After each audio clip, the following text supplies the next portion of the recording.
Good evening, everybody. Let's start with our motivation, as usual. And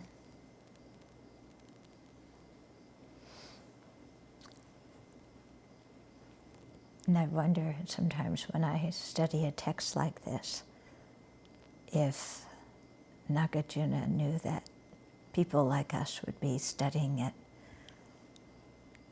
many, many centuries after he wrote it. And I think he must have. And he put his effort into writing this text for the king and for us,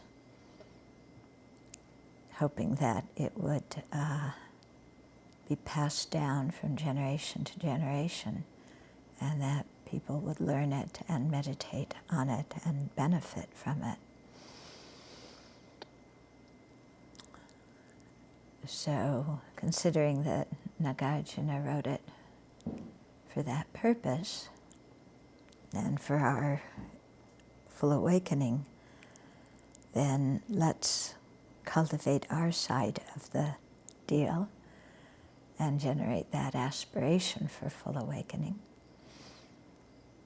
as well as appreciation for Nagarjuna as the author, and the text for the beautiful way in which it sets out the path for us to practice. And so may we learn this text and integrate it in our mind, live it through our lives, and share it with others. For our long-term purpose of attaining Buddhahood and to benefit others as much as we possibly can right now. And one way we benefit is by working on ourselves, which this text is going to help us to do. So take a moment and cultivate your motivation.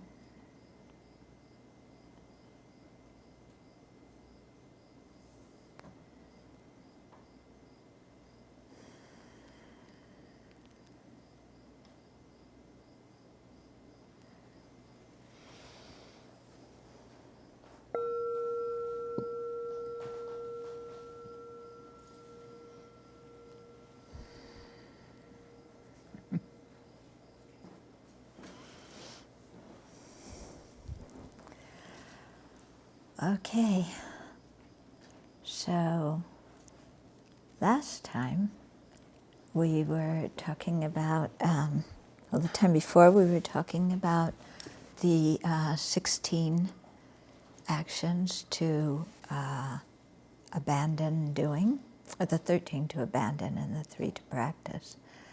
Yeah, to create the causes for an upper rebirth. And then we got into this whole section about following the wrong path and being a teacher, or being an individual who follows the wrong path, and then someone who's in the position of being a teacher following the wrong path and leading others on the wrong path.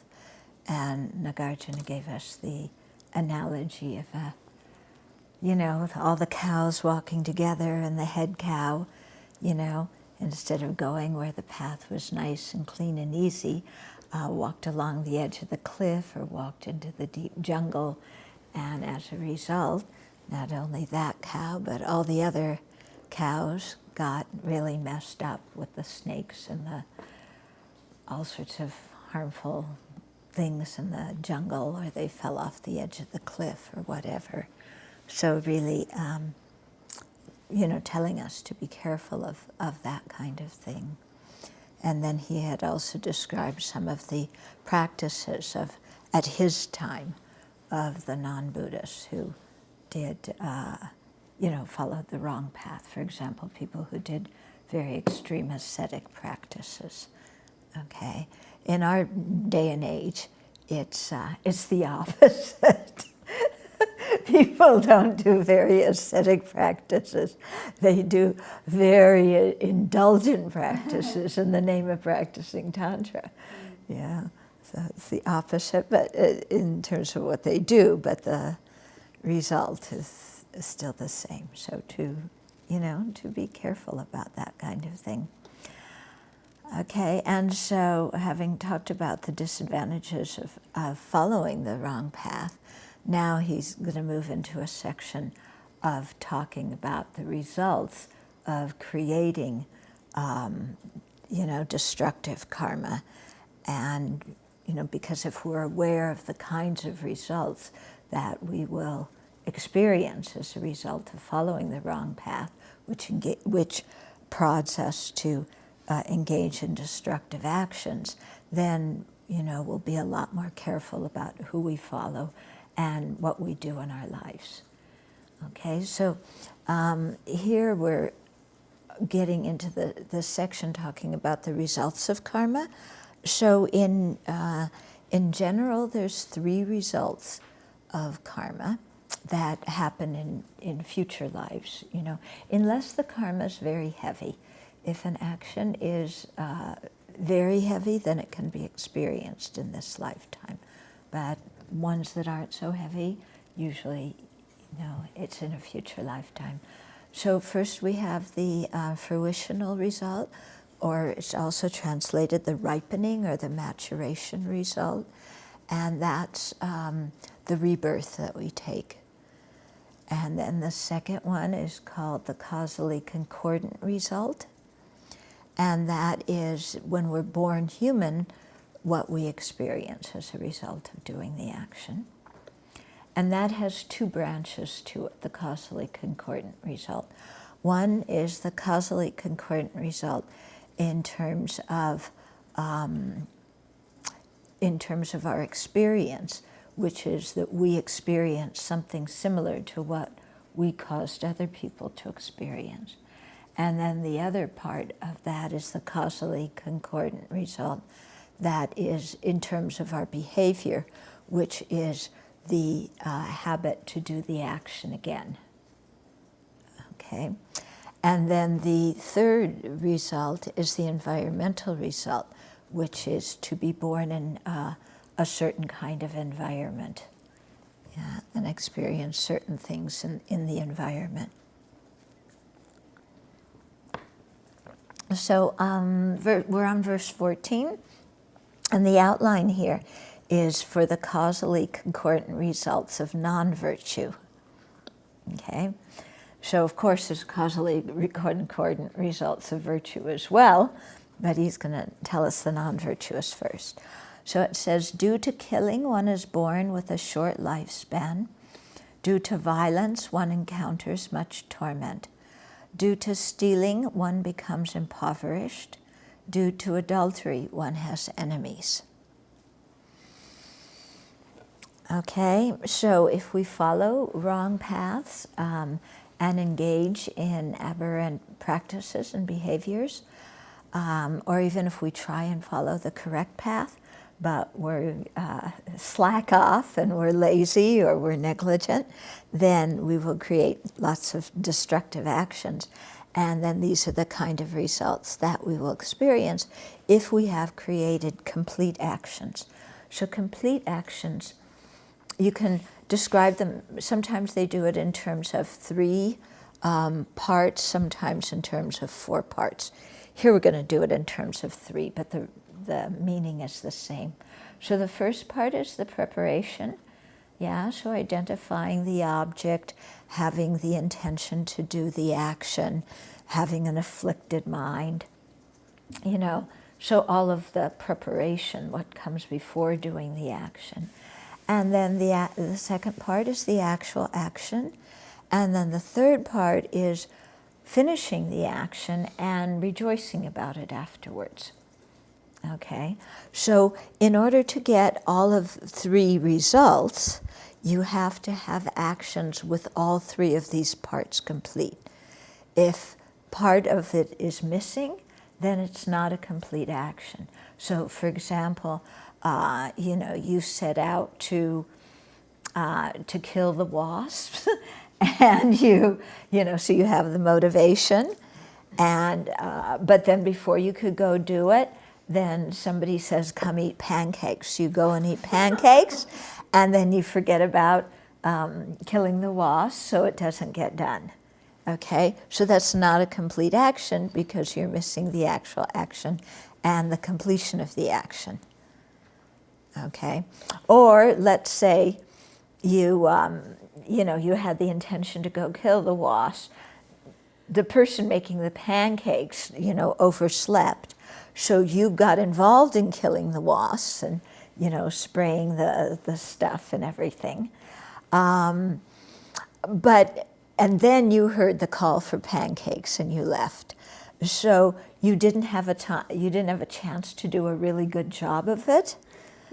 Yeah, there's still a lot of raid and stuff left. So you have the intention, you had part of the action, but the wasp didn't die.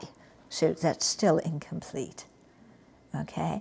Or let's say you had the intention to kill wasps, but you wound up killing grasshoppers instead. So then it's not a full action because you didn't kill what you had intended to kill. Okay? So things like that. So it's very helpful. You should, in your meditation, go through all 10 of the paths of non-virtue and make examples of them when all 3 parts are correct, when 2 parts, not correct, but all 3 parts are fulfilled, when only 2 parts are fulfilled, when only 1 part is fulfilled. Okay? So that'll give you, and then, use it to look at actions that you've done in your life. And, and then that gives you a better idea of the strength of the karma that karmic seeds on your mind stream. Okay? So, here, due to killing, one is born with a short lifespan. So that's the result, the causally concordant result in terms of our experience. So by killing, we cause somebody else to have a short lifespan. So later, when we're born as a human, then we have a short lifespan. Or it could also, I think, ripen in animal rebirth or some other rebirth. So you see sometimes, like, we just got this email today about some people that one of our nuns knows. One of their daughters was in Nepal during the earthquake, and it looks like she died. She was 19 years old. So, this kind of thing of your life being cut off early, still when you're young, then that would be a ripening of this kind of causally concordant, result in terms of your experience. Yeah. It sounds very nice when you study them in a book, but when you apply them to people then it takes on a whole different meaning. Okay?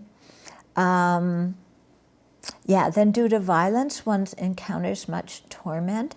So similarly, if we do acts of violence, that, beating people up or harming them physically in any kind of way, then as a result in a later future life, we'll have a lot of physical pain, and other people will also harm us. Okay, so similar to what we made them experience, then we experience. Okay, so the physical pain can come in many ways. How people harm us can come in many ways. If you get distracted playing with the cat during teaching. Oh. Was she gonna kill? Oh, okay. Now come sit up on the table, Maitri. Okay. Then the third line, due to stealing, one becomes impoverished. So similarly, when we steal, when we take what hasn't been given, we cause others to lack what they need, or, you know, it interferes with their lives. So the result is that then we're impoverished and we lack what we need, and so on. Okay, and then the causally concordant result of adultery is having enemies. Okay, and so what that means is in a future life, you know, because of either being in a relationship and going with someone outside of your relationship, or you're not in a relationship but you go with somebody who is, then in a future life you have many relationship problems. Okay, because, you know, when you have this kind of behavior, you're creating problems in other people's relationships as well as your own. So then you have relationship problems, and it's like your spouse becomes your enemy. So, you know, lots of quarrels and bickering with your spouse, or maybe your spouse runs off with somebody else, in which case you really do have enemies, and so it creates kind of a mess. So you can see, you know, in people's lifetimes, sometimes people, you know, they're very nice people, but they have, you know, whatever relationship they're in, so many relationship problems. Yeah, so this is the kind of karma that comes from that. Or the one of stealing, you see people who, you know, they do business, but their business doesn't take off, or their warehouse burns, or, you know, somehow they lose their stuff.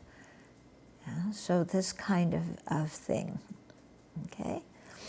Sometimes the result of stealing, too, is you something belongs to you, but you can't access it. Yeah, so like having a trust fund that you cannot access. Okay, so it's the result of stealing in previous lives. Okay, then verse 15, by lying one becomes reviled. Through speaking divisively one loses friends. Due to speaking harshly one hears unpleasant sounds. From engaging in idle talk one's words will be disregarded. So verse 14 was about the physical non-virtues. These are about the verbal non-virtues. Okay, so by lying, one becomes reviled. So you have you get criticized a lot and looked down upon a lot. And even though he puts this another result in something else, because it's different texts describe the result slightly different ways. In the way I've learned it before, too, is if you lie, then in future lives other people don't believe you. So even you're telling the truth, people don't believe you. So, and you know, we may have had that happen in our life too. You know, there's difficulties with somebody, we try and explain, we're telling the truth, the people keeps accusing us of lying. Okay, so that could be a result of having lied in previous lives. And then through speaking divisively, one loses friends. Actually, that happens in this life too, very often, you know, because if we speak divisively, then others know us, come to know us as a person who stirs up trouble, and they don't want to hang around us. Okay, so in future lives, you know, in that kind of way, we don't have good friends. We're separated from our close friends, or we can't make good friends, or friendships crumble. You know, we have a trusted relationship and they really crumble. So this is because of using our speech to create disharmony amongst other people. Okay, then due to speaking harshly, one hears unpleasant sounds. Okay, so we hear ridicule, we get scorned, people tease us, they make fun of us, they say all sorts of things that are very hurtful. Yeah, so that's a result of speaking harshly. So you can really see how this comes about, you know. It's like you do something that makes other people experience something, and then before you know it, you're experiencing the same thing. Yeah. I've told you the story many times of my 6th grade antics of expelling Rosie Knox out of our clique, and the next week they expelled me. So it's the same kind of thing, yeah. Mine happened in this life, but who knows what's going to happen in future lives. But, you know, it's the same kind of dynamic. And then from engaging in idle talk, one's words will be disregarded. So again, that makes sense, you know, when we're just chattering blah, blah, blah, blah, blah, blah, without any kind of meaning or purpose, just to waste time or, you know, be humorous or who knows what, then, hello, then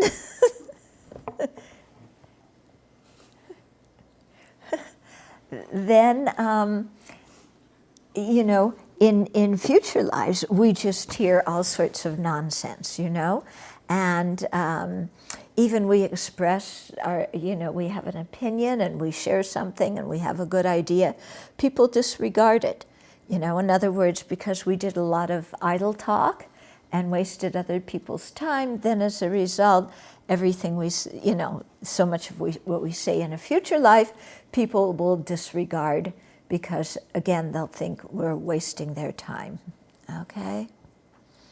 So it's very interesting, you know, when you really think in your life, there's 2 ways to help you think about this. One is when you do any of these actions and then think, okay, it's going to cause this kind of result, and, you know, am I willing to experience that kind of result? If not, then I need to do some purification, and I also need to clean up my act and stop doing that kind of behavior. So that's one way of looking at it, from the present going into the future. Another way to look at it is to look at things that are happening in your life right now and think, this happened because of what I did in the past. Okay, so if you're having, you know, romantic relationship problems now, then think, okay, in the past, I was unfaithful. Or if you're having financial problems now, then think, in the past, I was taking other people's stuff. Okay, and so when you do it that way, it helps you, you know, take responsibility for the situation, and instead of blaming somebody else, to say, but I created the principal cause for this, you know, through my own self-centered, ignorant actions, and so now I have to experience the result, and if I don't like this, then I need to stop creating the cause in the future.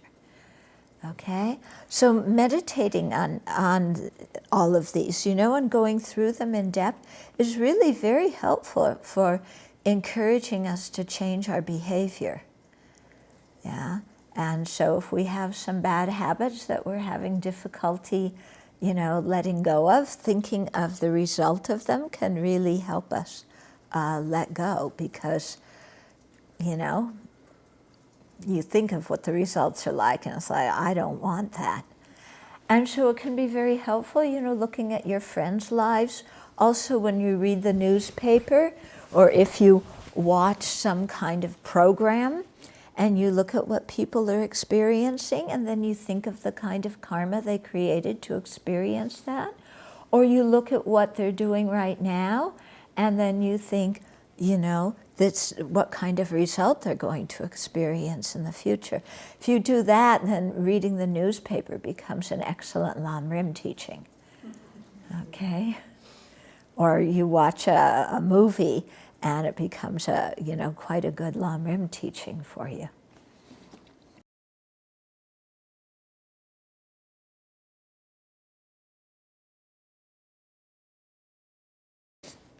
It's hard to say exactly, but I would think if we're eating too much, that, you know, and then the result might be not having enough food in the future, something like that. Yeah.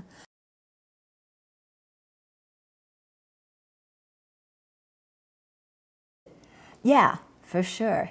You know, it could be in somebody ridiculing us and us understanding it as ridicule, or it could be somebody not ridiculing us, but we're so super sensitive that we experience pain from being ridiculed. Yeah, so it could be experienced in both ways. The idea being that when the result of non-virtue is pain and suffering, the result of virtue is happiness. Okay, I would say also that the that one of feeling like other people are ridiculing you even though they aren't. I mean, it's very clear how that relates to, you know, our speaking harshly to others and making fun of them. And then, you know, that's what we then start to see in other people, isn't it? You know, so maybe not, sometimes it happens in this lifetime, but, you know, sometimes it happens in future lifetimes just because our mind's so attuned to that kind of thing. Okay, then 16 goes into the three mental actions and also intoxicants. So covetousness destroys one's desired objects. Malice is said to bestow fear. Wrong views lead to evil worldviews. Consuming intoxicants brings mental confusion.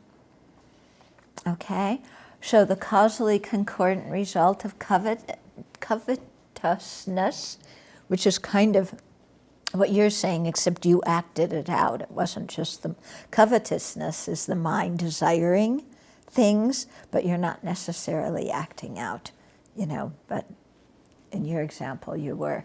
So, so the result is being unable to obtain what you desire, and whatever plans you make, then there's lots of hindrances to them, okay? So you want to get something or you need something, you can't get what you need. Yeah, the desired objects are destroyed. And then malice, you know, having ill will, again, this is just mental, you don't have to do anything, but nourishing ill will against somebody else, then the result of that is to be very fearful and suspicious ourselves in the future lives. And you can again see that link, because when we have malice towards others, yeah, we're causing them to be suspicious and fearful. And our mind is getting really sunk into that whole dynamic of, you know, anger and ill will and, you know, tormenting somebody with you know, mentally, we're tormenting somebody else, we want to torment them or something, and then it comes back to us that we feel fear and suspicion. You know, this could have to do sometimes with, you know, when people have a lot of paranoia, or people are very, very fearful, or they're seeing danger where there isn't danger, you know, but their lives are consumed with a lot of fear and suspicion, you know, not being able to trust. So you can see how it's involved with, you know, the mind that has ill will and malice. Okay, and then wrong views lead to evil worldviews.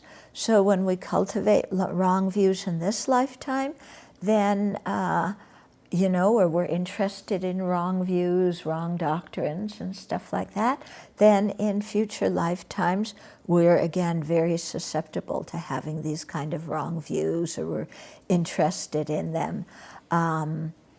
Also, having deceitful thoughts is an outcome of having wrong views. Okay, it's kind of like, there's some people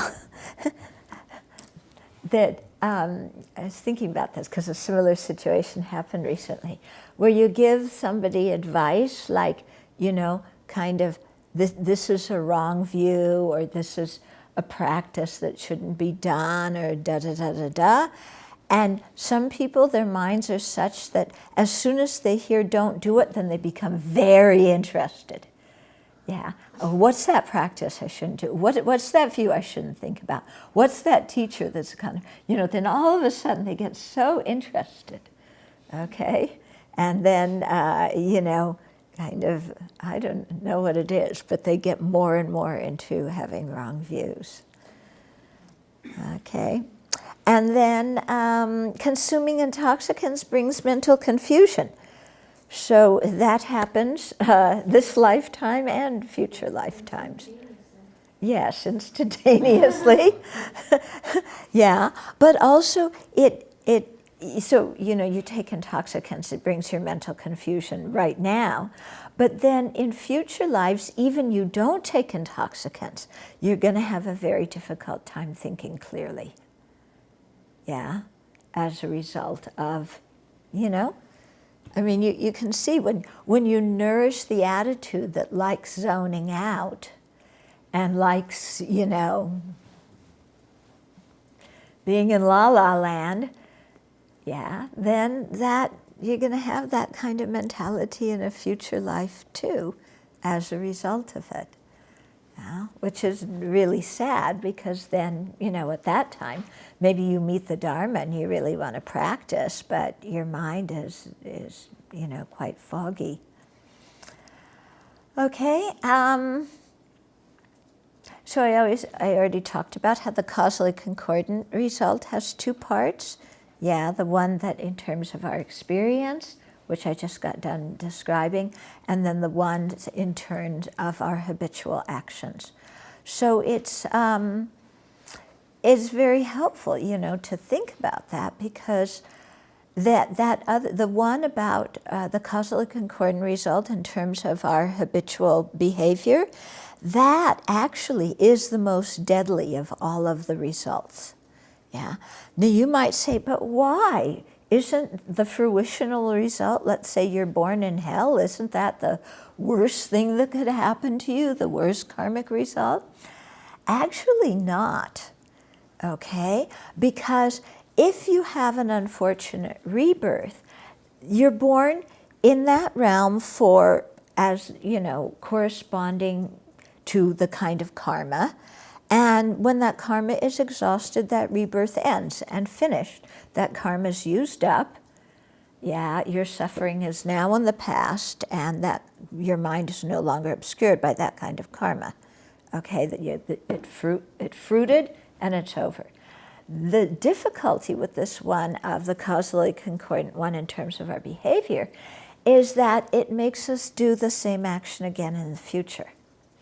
And so instead of just ripening in an unhappy result and finishing, it ripens in our doing the action again, and if that action is complete with all three parts, then again we're creating the karma to experience all those three results. And then again we do the action, and we create more karma to experience the results. And then again we do it, okay? So in the long term, you can see that one is actually the worst, because it just makes us continually create negativity. Okay?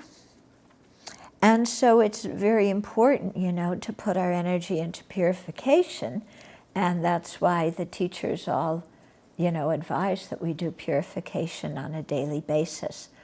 So when you're here at the Abbey, you're doing prostrations in the morning and Vajrasattva in the evening, so there's lots of purification going on. So it's with the four opponent powers, so generating regret, yeah, then generating bodhicitta and taking refuge is the second one. Third is making a determination not to do the action again. And fourth is some kind of remedial behavior. And so you do these four repeatedly, and then that, lessens the result of the karma until we can realize emptiness. And then realizing emptiness actually extracts the seed from the mind stream. In the meantime, we can burn it. It's not going to ripen. but we have a burnt seed in the mind stream instead of, these are metaphors. Don't go looking for burnt seeds in your mind. Okay. And then, okay. Yeah, and then the environmental result is we happen to be born, or we happen to live in a certain kind of environment, or we happen to be in a certain place when a particular natural disaster occurs. Okay? So, for example, with killing, you're born in a place where the medicine doesn't have much effect, so it's difficult to sustain your life. As an environmental result from stealing, then the crops don't ripen. There's the experience of famine. From unwise and unkind sexual activity, you're born in a very muddy place. Yeah, from some of the different verbal ones, you're born from creating disharmony with our speech. Then you're born in a place where there's lots of thorns, and thistles all around. Okay. I think knapweed must be a result of idle talk. Yeah. Born in a place, knapweed, because knapweed, no purpose. Yeah, just wait. You have to put in all this time to pull it. And, yeah. Okay, so result of lots of idle talk. So, in this way, you're in different places when different natural disasters occur, or different kinds of environment. Okay? And Khenzo Wangdak, when he was Khenzo Rinpoche, when he was explaining this, he was saying, you can see that some people, they're in a certain environment that's not very pleasant, and they have the opportunity to move and go elsewhere, but they just say, no, I'm not going to leave. I'm going to stay here. And so they stay in a place which is not a very pleasant place, and that's because of this kind of environmental karma. Even though they could, hypothetically leave, they don't want to. Oh, so then he explained that we may wonder why that there's three parts to the action, the preparation, the actual action, and the completion, and why there's also three parts or three types of results: the fruitional result, the causally concordant result, and the environmental result. And he said that that's because when you have a complete action, the preparation, the motivation, principally brings the fruitional result. The actual action principally brings the causally concordant result, and the conclusion of the action principally brings the environmental result. Yeah?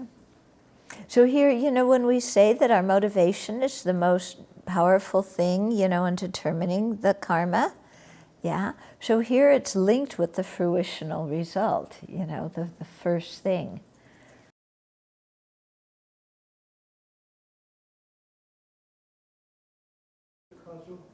The fruitional result is the realm that you're born into. And then the causally concordant result is what happens to you in that rebirth. Okay. Then verse 17. Because remember we had the other three things that we were advised to do: to be generous, to keep good livelihood, and then to abandon harming people. Yeah, so those were the other three to make the 16. Yeah, right. No, we had the 10, and then we had not taking intoxicants, abandoning along with livelihood, and abandoning harm. Okay. Yeah. Okay, so it's those three. That's going on the 13. But then for the three that we were supposed to do, one was generosity, honoring those worthy of honor, and love. Okay. So here, the first line in verse 17, through not giving gifts, one is poor. So that has to do with one of the actions we should do. Wrong livelihood results in getting tricked, so that's an action we shouldn't do. Arrogance leads to a lowly station. That's what? What is lowly station? Lowly station, like an inferior status. Yeah, people look down on you. So arrogance would be the one about not honoring those worthy of respect. And then jealousy brings about an attractive appearance. So maybe that has to do with harming others. Okay? So, so through not giving, through being miserly, also poverty comes. So poverty, it comes from stealing. It can come from coveting. It can come from miserliness, through not giving. So it's related to all of those, okay? So the basic thing is not being generous, and then it creates poverty, okay? And then being surrounded by people who are always trying to cheat us and deceive us and trick us. So this is a result of practicing wrong livelihood. So remember when we talked about wrong livelihood for lay people, it was like charging more than something is worth, or loaning somebody something and then telling them to pay back a whole lot, or you borrow something from somebody and say you didn't borrow that much, and you pay them back less, or all kinds of deceptive business practices. And then that's for lay people. And then for monastics, we talked about hinting and flattery and hypocrisy and pretending to be somebody you're not, and all that kind of stuff. Yeah. So here when it says the result, wrong livelihood results in getting tricked. Okay, so from the viewpoint of the layperson, you're doing, you do actions that trick people, lying and stealing. And from the viewpoint of the monastics, you also do actions that trick people, because with, a rotten motivation, you're pretending to be kind or pretending to be elevated or something like that to get somebody to give you something. Okay, so it's both things with wrong livelihood involve tricking others, and then the result is in a future life that people trick us and deceive us. Okay, so that maybe they propose bad business investments and we go along with that, or people borrow money from us that they have no intention of returning. So things like that. We meet people that, and yeah, it happens, don't you? People are always falling for some scheme or another from, the whole thing of elder abuse now, with people, trying to frighten elders into believing this, that, or the other thing, or the whole thing that we had here. And one of our people got very frightened by it, by one of these, calls saying, I'm an IRS agent and you didn't pay your income taxes and we're going to come and arrest you if you don't, kind of pay up right away. And so somebody heard that and got very scared, even though they hadn't done anything wrong, So that's the kind of, thing that happens. You get cheated and deceived as a result of wrong livelihood in previous lives. And then being born in a low social position or in a group that faces a lot of prejudice is the result of being arrogant in past lives. Okay, so when we're arrogant, we're puffed up, we look down on other people, we're prejudiced and biased, and don't treat other people very well. So what happens in the next life? We're born in those very same positions. Okay, so it's quite interesting sometimes when you look at international conflicts. Yeah, some people, of course, the same in one generation the people are persecuted, and in the next generation they're the persecutors, things back and forth like that. Yeah, so you can see how that's you know, how that has something to do with our karma. And then jealousy brings about unattractive appearance. So that happens even in this life when we're jealous. You know, the expression on our face is always quite nasty and ugly.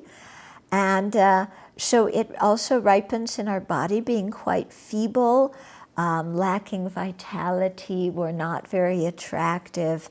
And so that's a result of being jealous of other people's status or wealth or whatever, you know, in a previous life. Is that then in this, you know, in our future life as a human being, then we're quite unattractive and, you know, can't get what we want. Okay, then verse 18. From anger comes a bad complexion, stupidity from not questioning the wise. Okay, so when they sell all this stuff to make your complexion look nice, they never tell you that the principal thing you have to do is stop being angry. Yeah, but you can see with anger and jealousy, both of them, you know, even in this life, when our minds have that in our mind, we look very unattractive.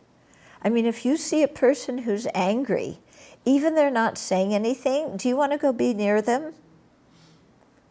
No. You know, even they're not saying anything, just the look on their face.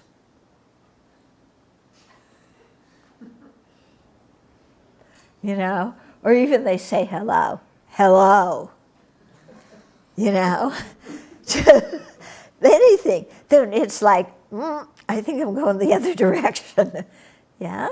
So, you know, we don't appear attractive to other people, even this lifetime, yeah, when we're angry. So future lifetimes, then we're born in, you know, in a form that is not very attractive to other people.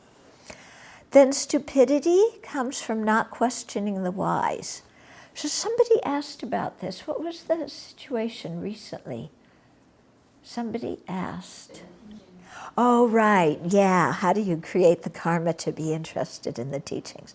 Okay, so stupidity, which is the opposite of being interested in the teachings, okay, or even you're kind of interested, you can't understand anything. When we have that kind of result, it means that we didn't follow wise people in a previous life, or we studied with unqualified teachers and followed their advice in previous lives, okay? Or perhaps we had the opportunity to learn the Dharma, but we decided to go play golf instead, or, you know, go for a vacation in the Bahamas instead of learning the Dharma, because we really weren't that interested, or we were kind of interested, but we got distracted, mañana and la mañana. So, you know, we don't respect people who are worthy of respect. You know, we don't have any interest in spiritual matters. We don't respect the people who, you know, have very high spiritual attainments. And so as a result, then in a later life, we don't meet those people. We don't meet good teachers. We don't meet the Dharma. Okay? So we remain confused and ignorant. So that comes from this lifetime, you know, not questioning the wise, meaning not, you know, seeking out wise people and following their advice, yeah, and getting involved with people who are not wise and following their advice. Okay, so important to, when we receive teachings, to really think about them, to listen carefully, to think about them, to ask questions. When you have a chance to learn the Dharma, to really take that opportunity and learn the Dharma. Yeah. And you can see sometimes when people are around the Dharma a lot, they really take it for granted. And it's like, okay, Dharma's really good, but, you know, I just don't feel like going to teachings tonight. Yeah. So then all of a sudden you don't feel well. And, you know, okay, I don't feel well is, you know, I don't feel well and I don't have time. Yeah, those are always really good excuses because nobody can ever question them. Yeah. Now, it's true, sometimes we may not feel well and sometimes we may not have time. But lots of times we phrase things to ourselves using those two things as a reason because they're completely safe. Nobody else can say, but you feel fine, because they can't crawl inside of us. And nobody else can say, but you have time, because they don't know everything we're doing. Okay? So those two, in the book of excuses, those two come first, yeah? Okay, like I said, sometimes they're not excuses, but sometimes they are. What do you think? I hear I'm too tired a lot. Yeah. Yeah, I'm too tired.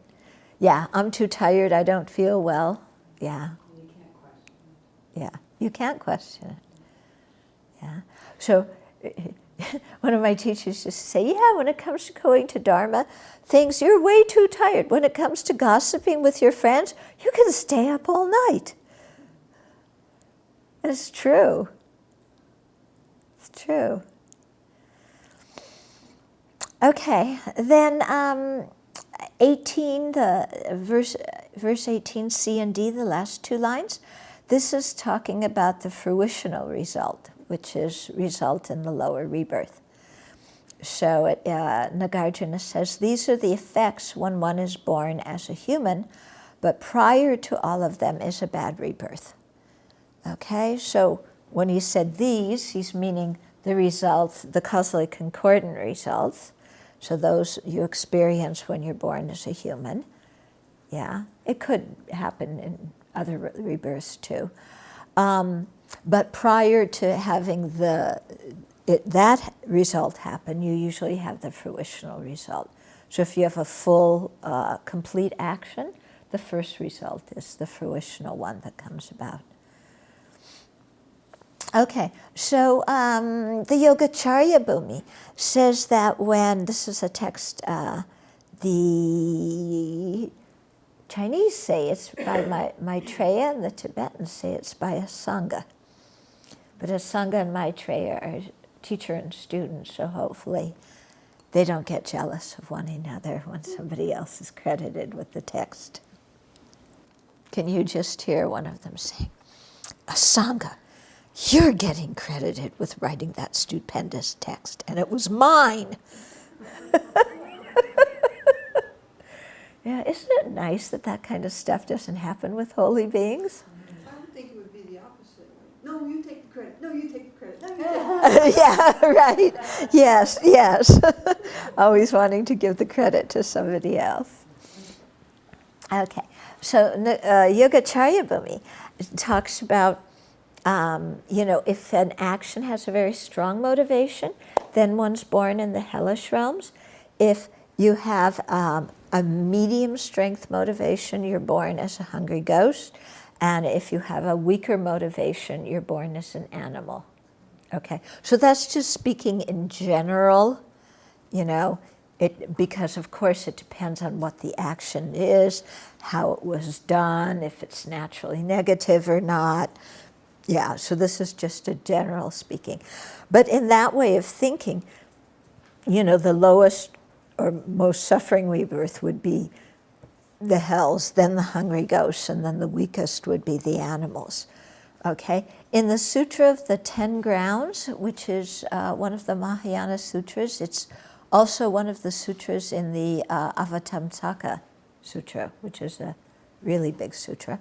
So in that, it talks about it, again, for to be reborn in a hellish rebirth. It's a very strong motivation. But they have the middle strength motivation being for an animal, okay? and being born as an animal, and for a very weak motivation, being born as a hungry ghost. And that is looking at it, you know, why the animal and the hungry ghost are switched around is because that's looking at it from the sake of the mind of that rebirth. So it said that hungry ghosts, their minds are a little bit clearer than animals, because we look with animals and their minds are really dull, you know, very difficult for them to understand. Whereas hungry ghosts, their mind is a little bit more intelligent than animals in general, and so it's easier for them to improve the conditions of their life and maybe even enter the path to liberation in a future life. So that's why, you know, sometimes you hear it one order, sometimes you hear it the other order. Okay, then verse 19 is the result of virtuous karma is the opposite of those. Okay, so Nagarjuna says, such are widely known to be the fruitional results of these actions that are called non-virtues. For all the virtuous actions, there are the opposite effects. Okay, so for example, saving life, the concordant,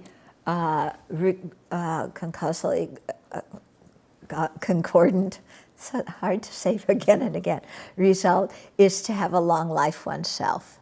Yeah, for abandoning stealing, then the result is to have wealth. For being faithful in relationships, the result is to have a good, good friendships and good relationships with other people. Okay, for not lying, the result is that people respect your opinion and respect what you say and they believe you. Okay, so to remember that the virtuous actions are either, consciously abandoning the non-virtues or doing the opposite. Both of those are considered virtuous actions. Okay, so it could be abandoning stealing, or it could be being generous. Okay, it could be abandoning lying, or it could be telling the truth. Yeah, so both of those would be virtuous actions. Okay, so yeah. So it's very good, in your meditation, again, to go through all the 10 virtues as well as the 10 non-virtues, and really think of the different results that you experience from them. And that, again, if you do it in terms of the 10 virtues, it really encourages you to, to live in a constructive way and live in an honest and wholesome way. Yeah, so that's, when we feel like our ethical conduct is lacking and we don't have the motivation to change it, then, meditating on karma and its results, going through all these actions, the non-virtuous ones and then the virtuous ones, that will give us some impetus and make us more eager to be attentive and conscientious about our behavior.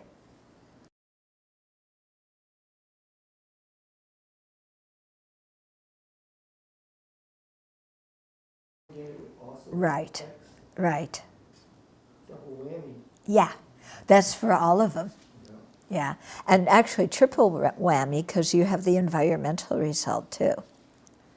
Yeah, so when we talk about the 4 principles of karma, one is that a small action can bring a big result.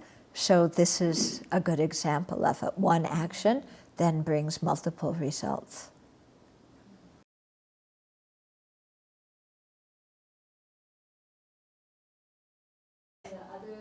Okay, so it seems to me, he was just saying that not questioning the wise means that you can't meet the Dharma in a future lifetime, okay? Or you can't understand it if you do meet it. It would seem to me that it could also be, a result it could result in an animal rebirth as well, because animals, the principal quality is, you know, being dumb.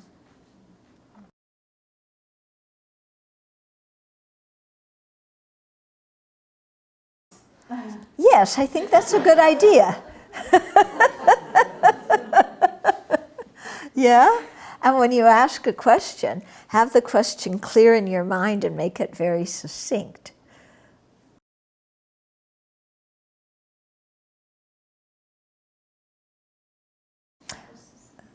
Magic. No, it has, you know, the mental, the imprint. Yeah, the imprint is a potential. You know, the karmic imprint or karmic seed, what it means is potential. It's the potential to experience something. Yeah, and so then when the conditions come together, that potential ripens for us to experience something. Yeah, so in the case of non-virtue, it ripens in the experience of pain, either physical or mental, and virtue, pleasure or well-being.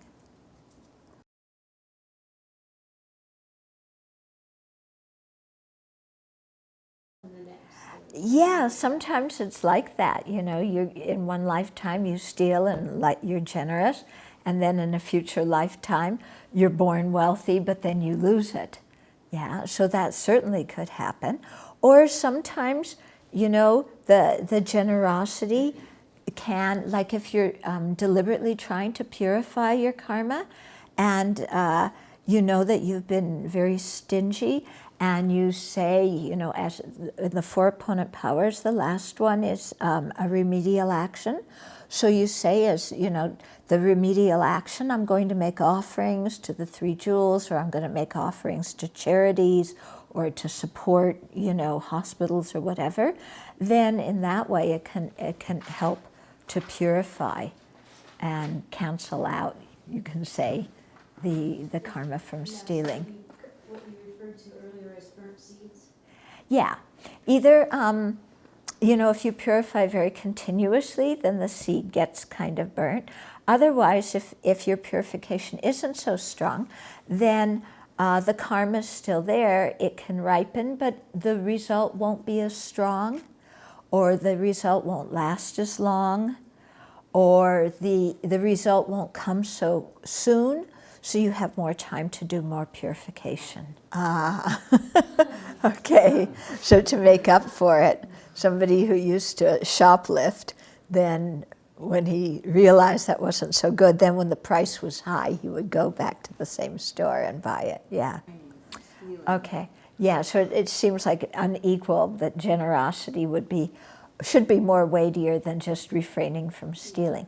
But you know, you have to look, if somebody gives you, you know, the perfect situation, it's an underhanded business deal, but they, you know, give you the opportunity to make a ton of money, you know.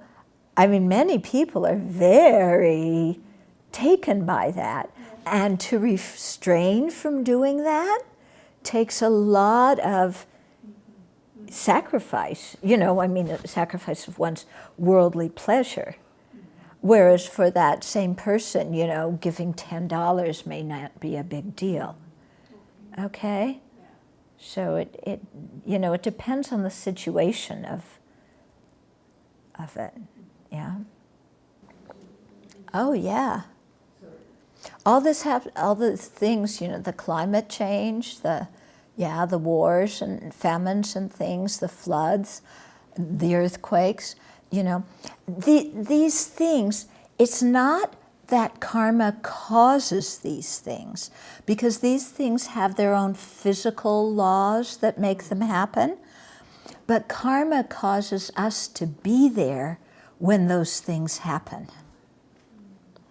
Okay? Now, of course, in the case of karma, you know, climate change, we're actively creating the cause and actively experiencing the result. But for future generations who are going to be here even after we're gone, which could be our own future lives, having to experience the result of climate change that came about through negligence now. You know, being born in a future and experiencing that would have to do with the karma created now. The natural laws of biology, chemistry, and so on, those things work. Okay, but it's the fact that you're there. That you're there and you experience pleasure or suffering as a result. Okay, because karma, the chief way that karma ripens is in terms of, you know, happiness and suffering.